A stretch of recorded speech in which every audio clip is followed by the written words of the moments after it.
Hello friends, welcome to my YouTube channel Sonam Chemistry Classes.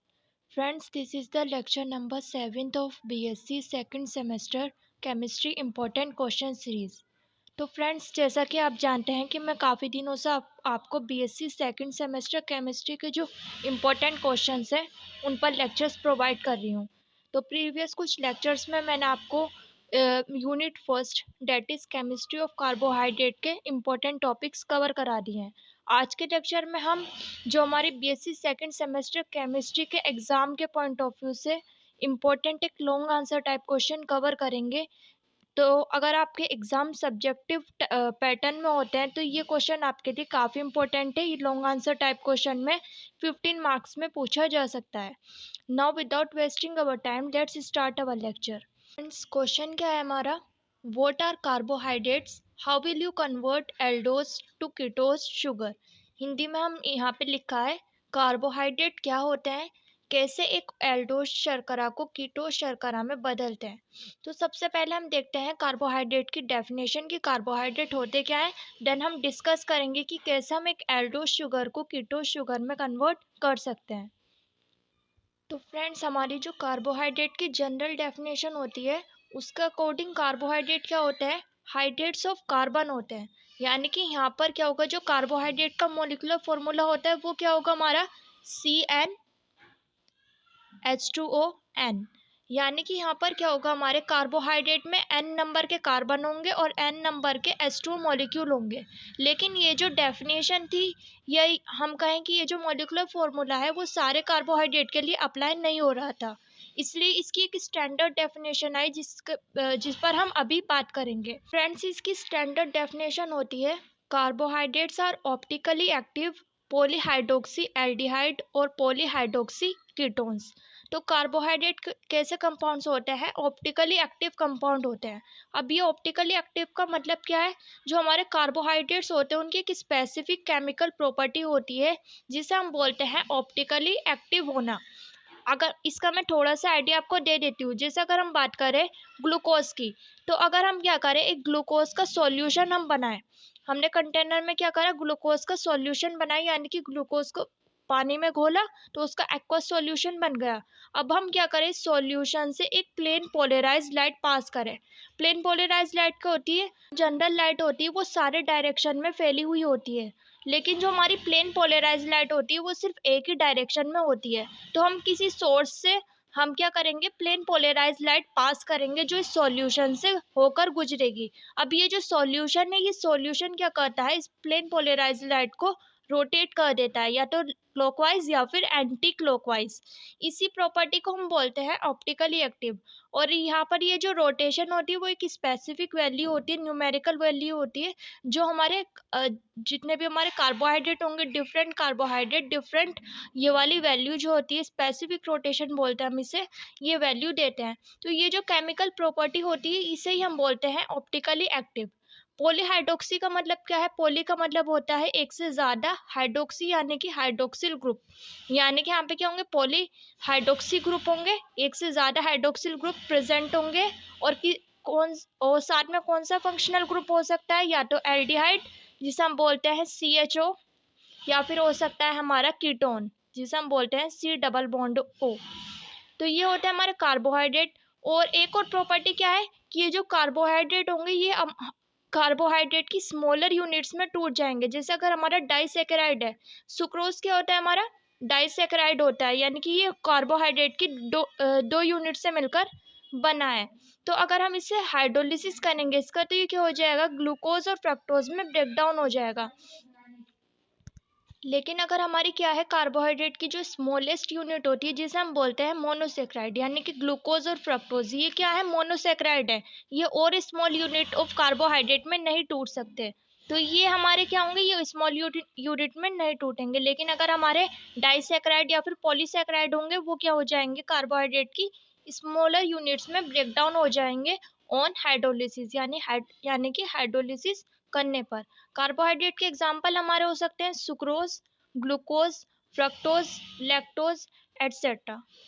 कि carbohydrate की definition क्या होती है। अब हम बात करते हैं कि कैसे हम एक एल्डोज शुगर को कीटोज शुगर में कन्वर्ट कर सकते हैं। तो अब हम बात करते हैं conversion of aldose to ketose. तो इनके कन्वर्जन, इनकी रिएक्शन को देखने से पहले हम समझ लेते हैं कि एल्डोज क्या होती है और कीटोज क्या होती है। तो सिंपली ऐसे कार्बोहाइड्रेट जिनके पास क्या होता है, एल्डिहाइड ग्रुप होता है एज फंक्शनल ग्रुप, उन कार्बोहाइड्रेट को हम बोलते हैं एल्डोज शुगर्स। इनका एग्जाम्पल है जो मोस्ट पॉपुलर है वो है हमारा ग्लूकोज। कीटोज क्या होगा, कीटोस ऐसे कार्बोहाइड्रेट होंगे जिनके पास क्या होगा, कीटोन ग्रुप होगा as functional group. Ketone group क्या होता है, यहाँ से C डबल बॉन्ड O होगा और यहाँ से दो बॉन्ड होंगे, यहाँ पे R ग्रुप प्रेजेंट होंगे, यहाँ पे भी क्या होगा, एक R ग्रुप प्रेजेंट होगा एल्डिहाइड ग्रुप में। तो यहाँ पर ऐसे कार्बोहाइड्रेट जिनके पास क्या होगा, कीटोन ग्रुप होगा, उन कार्बोहाइड्रेट को हम बोलेंगे कीटोज शुगर।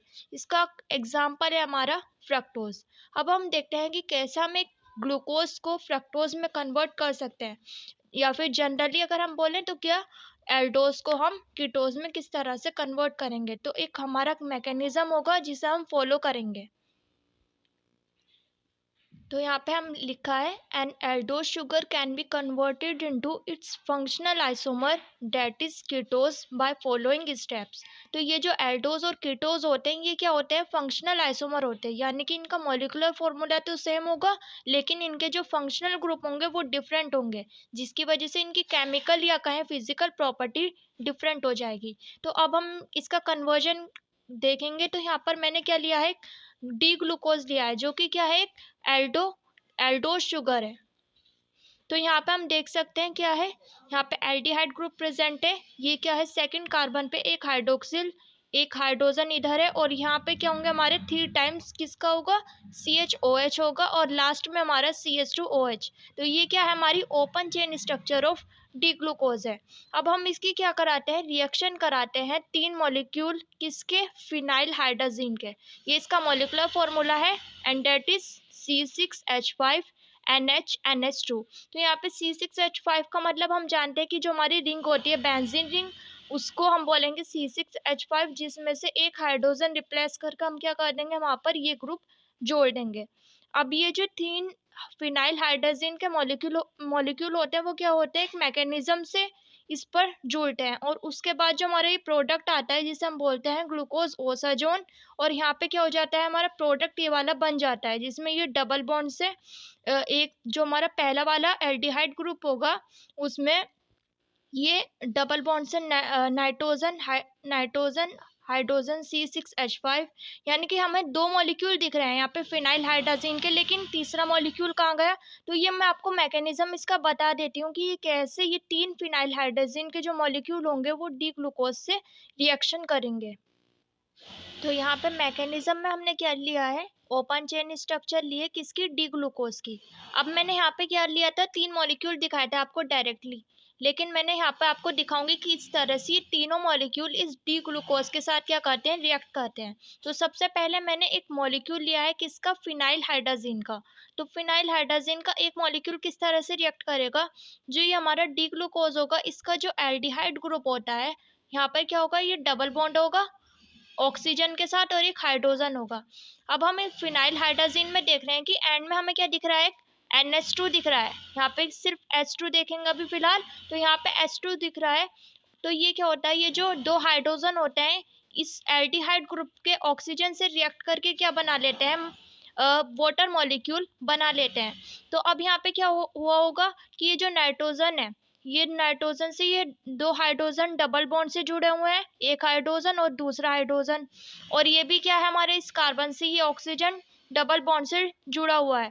तो जब ये दोनों यहाँ पे H2 मॉलिक्यूल बन के बाहर निकल गए तो ये दोनों क्या कर लेंगे, दोनों मॉलिक्यूल आपस में रिएक्ट कर लेंगे, तो बन जाएगा हमारा क्या, C, यहाँ पे हाइड्रोजन H इस तरह ही रहेगा, और ये वाला नाइट्रोजन जो है वो इस कार्बन से आके डबल बॉन्ड से जुड़ जाएगा। बाकी हमारा जो ये मॉलिक्यूल है वो एज इट इज यहाँ पर रहेगा।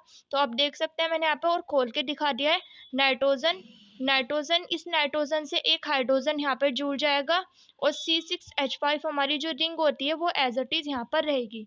बाकी मॉलिक्यूल जो है हमारा डी ग्लूकोज का वो भी एज इट इज रहेगा। तो अब हमें समझ में आ गया कि पहला मॉलिक्यूल किस तरह से रिएक्ट कर रहा है। अब जो सेकंड मॉलिक्यूल होगा फिनाइल हाइड्रोजन का, वो क्या करेगा, इस सेकंड कार्बन से रिएक्ट करेगा।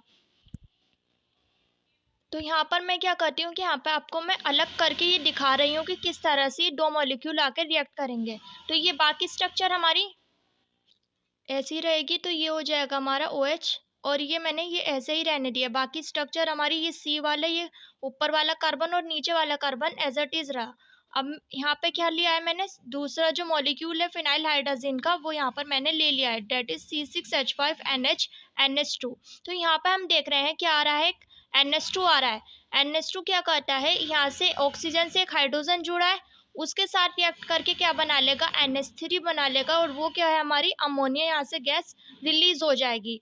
अब क्या होता है कि ये बचा क्या, C6H5NH बचा। अब ये C6H5NH जो होता है वो क्या करेगा, इस कार्बन से एक और हाइड्रोजन जुड़ा है उसके साथ रिएक्ट करेगा, तो और क्या बना लेगा, ये C6H5NH2 बना लेगा, और ये भी क्या हो जाएगा, as a by product release हो जाएगा। अब क्या कहता है कि यहाँ पे जैसे ये यहाँ से ये वाला हाइड्रोजन निकल गया, यहाँ से ये वाला हाइड्रोजन निकल गया, तो कार्बन की क्या हो गई है, कार्बन के पास ये वाली वैलेंसी खाली हो गई है, और ऑक्सीजन की वाली वैलेंसी खाली हो गई है। तो अब ये क्या करेंगी, दोनों आपस में ही बॉन्ड बना लेंगे, यानी कि ये C डबल बॉन्ड O हो जाएगा, और बाकी स्ट्रक्चर हमारी एज इट इज रहेगी। तो अब हमारा होता है तीसरा मॉलिक्यूल यहाँ पर आके अटैक करेगा, तो क्या हो गया है हमारा, C डबल बॉन्ड O हो गया है ये, और यहाँ से ये बाकी स्ट्रक्चर एज इट इज रहेगी।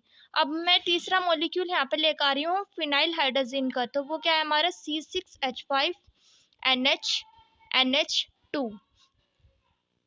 अगेन अब हमारा क्या होगा कि ये जो हमारा C6H5NH NH2 का जो एंड वाला ये 2 हाइड्रोजन है, वो इस कीटोनिक ग्रुप पर अटैक करेंगे, और इस ऑक्सीजन के साथ ये 2 हाइड्रोजन एंड वाले मिलकर क्या बना लेंगे, H2O यहाँ से as a by product release करेंगे, यानी कि वाटर मॉलिक्यूल यहाँ से निकलेगा। अब ये नाइट्रोजन की 2 वैलेंसी खाली है और कार्बन की भी 2 वैलेंसी खाली है, तो अब ये नाइट्रोजन और पूरा यहाँ से ये जो बाकी इसका बचा है हमारा स्ट्रक्चर, वो भी आके यहाँ पे साथ में जुड़ जाएगी, और ऑक्सीजन तो यहाँ से H2 बनाकर निकल चुका है। तो अब हमारा वही प्रोडक्ट बनेगा जो मैंने अभी आपको डायरेक्टली दिखाया था, and that is glucose osazone. तो अब आप यहाँ पे देख सकते हैं कि डायरेक्टली मैंने आपको यहाँ दिखा रखा है कि किस तरह से 3 फिनाइल हाइड्रोजन एक दूसरे यहाँ पर क्या हुआ है, डी ग्लूकोज से रिएक्ट किया है। तो अब बचा क्या है हमारा, ग्लूकोज ओसाजोन। अब यहाँ पे फर्दर रिएक्शन भी होती है, और अगर हमारा पूछा जा रहा है एग्जाम में कि ग्लूकोज ओसाजोन का फॉर्मेशन बताइए, तो आप यहाँ तक ही बनाकर दिखा सकते हो। जो भी मैंने आपको मैकेनिज्म बताया वो आप यहाँ पर दिखा सकते हैं कि आपको और अच्छे मार्क्स मिल सकें। क्या करना है, हमें एल्डोज से क्या बनाना है, कीटोज बनाना है। तो अब हमें रिएक्शन को और आगे ले जाना होगा। इसके लिए हम क्या करेंगे, यहाँ पे इसका हाइड्रोलिसिस करा देंगे, यानी कि H2O H+ यहाँ पर हम लेकर आ जाएंगे। तो फ्रेंड्स हमारा H2 मॉलिक्यूल क्या होता है, हमारा OHH, ये तो है हमारा H2O मॉलिक्यूल। अब कैसे होगा, यहाँ पर एक मॉलिक्यूल आएगा H2O का, वो इस वाले ये जो दोनों हाइड्रोजन है वो इस वाले जो बाकी की स्ट्रक्चर है हमारी फिनाइल हाइड्रोजन, इसके साथ रिएक्ट करेगा, तो क्या बन जाएगा हमारा C6H5N और H, और ये वाले दोनों हाइड्रोजन इस वाले नाइट्रोजन से आके जुड़ जाएंगे, यानी कि अगेन हमारा क्या बन जाएगा, फिनाइल हाइड्रोजन बन जाएगा, और ये वाला जो ऑक्सीजन है वो इस कार्बन के डबल बॉन्ड से आकर जुड़ जाएगा। इसी तरह यहाँ पर एक और हमारा क्या हो जाएगा, वाटर मॉलिक्यूल आएगा, और वाटर मॉलिक्यूल का ऑक्सीजन तो कार्बन से जुड़ जाएगा, और जो दोनों हाइड्रोजन है H2O मॉलिक्यूल के, वो इस नाइट्रोजन से जुड़कर अगेन हमारे फिनाइल हाइड्रोजन बना देंगे।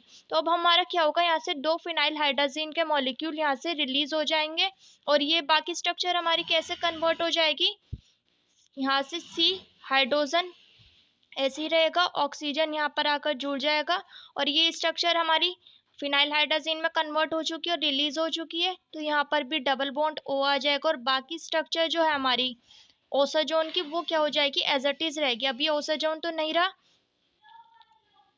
अब हम क्या कराएंगे, इसका रिडक्शन कराएंगे। अब रिडक्शन हम किसकी प्रेजेंस में कराएंगे, जिंक और एसिटिक एसिड की प्रेजेंस में कराएंगे। अब रिडक्शन क्या होता है, रिडक्शन का मतलब होता है मॉलिक्यूल के अंदर हाइड्रोजन का जुड़ना। तो अब यहाँ पे हम क्या कराएंगे, इसका माइल्ड रिडक्शन कराएंगे, यानी कि वीक रिडक्शन कराएंगे, कि सिर्फ हमारा ये जो ऊपर वाला ग्रुप है ये ही क्या हो, रेड्यूस हो। जब हम इसका रिडक्शन कराएंगे तो यहाँ से क्या होगा, ये दोनों हाइड्रोजन यहाँ पर आकर जुड़ जाएंगे, तो यहाँ पे बाकी स्ट्रक्चर हमारी एज इट इज रहेगी, और ये क्या बन जाएगा, हमारा डी फ्रक्टोज बन जाएगा। तो हम देख रहे हैं कि कैसे हमने डी ग्लूकोज को डी फ्रक्टोज में कन्वर्ट करा है। तो ये होती है हमारी इम्पोर्टेंट रिएक्शन जो आपके एग्जाम में लॉन्ग आंसर टाइप क्वेश्चन में पूछी जा सकती है। तो अगर आपको ये वीडियो पसंद आई है तो please like this video, share this video with your friends too, subscribe to my channel and thanks for watching this video. Have a nice day.